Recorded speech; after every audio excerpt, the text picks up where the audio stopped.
আমরা যে জায়গাটিতে দাঁড়িয়ে রয়েছি এটি হচ্ছে নোয়াখালী জেলা শহরের মাইজদিকোট স্টেশন। অর্থাৎ এই রেলপথ হয়েই নোয়াখালী থেকে ট্রেন ঢাকার উদ্দেশ্যে ছেড়ে যায়। অর্থাৎ নোয়াখালী যে সোনাপুর রয়েছে সেই সোনাপুর থেকে মূলত ট্রেনটি ছেড়ে আসে এবং এটি হচ্ছে তার সেকেন্ড স্টপেজ।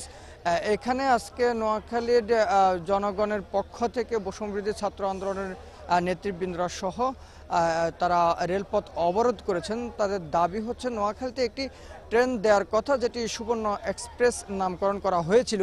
এটি বিগত সময়ে বলা হয়েছিল যে এরকম একটি ট্রেন নোয়াখালীর জন্য বরাদ্দ দেওয়া হয়েছে, কিন্তু সেটি এখনো পর্যন্ত বরাদ্দ নামকরণ করা হলো বা বরাদ্দ দেওয়া হবে বললেও কিন্তু নোয়াখালীর জন্য সেটি বাস্তবায়ন করা হয়নি, যার ফলে হচ্ছে এখানে তারা অবরোধ করেছেন। এবং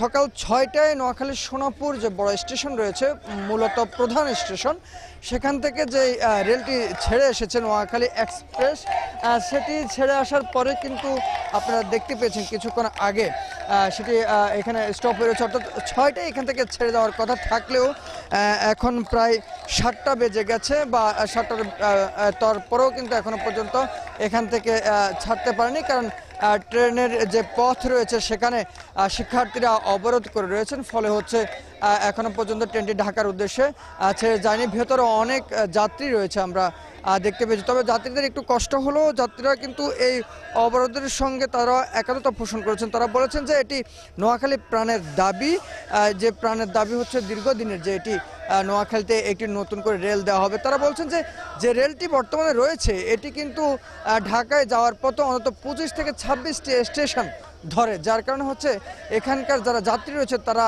হাঁপিয়ে যায়, অর্থাৎ অনেক সময় লাগে। নোয়াখালী থেকে ঢাকায় সাধারণত যদি গাড়িতে যাওয়া হয়, নর্মাল গাড়িতে, সেখানে 2.5 থেকে 3 ঘন্টা সময় লাগে, হয়তো জ্যাম থাকলে সেখানে 4-5 ঘন্টা লাগতে পারে।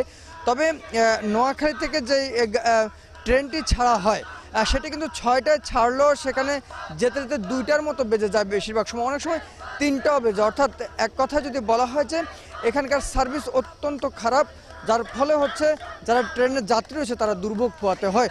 যার কারণেই কিন্তু আসলে দীর্ঘদিন পর্যন্ত নোয়াখালীতে বিভিন্ন সামাজিক সংগঠন এবং বিশিষ্ট জনরা দাবি জানিয়ে আসছে যে নোয়াখালীতে যাতে করে একটি নতুন ট্রেন দেওয়া হয়, এবং একই সঙ্গে কিন্তু নোয়াখালীর রেলপথ সম্প্রসারণের কথা বলা হচ্ছে। অর্থাৎ সুবর্ণচর পর্যন্ত যাতে রেলপথটি নেওয়া হয় সেটিও দাবি জানিয়ে আসছে দীর্ঘদিন থেকে, এখনও দাবি জানাচ্ছে।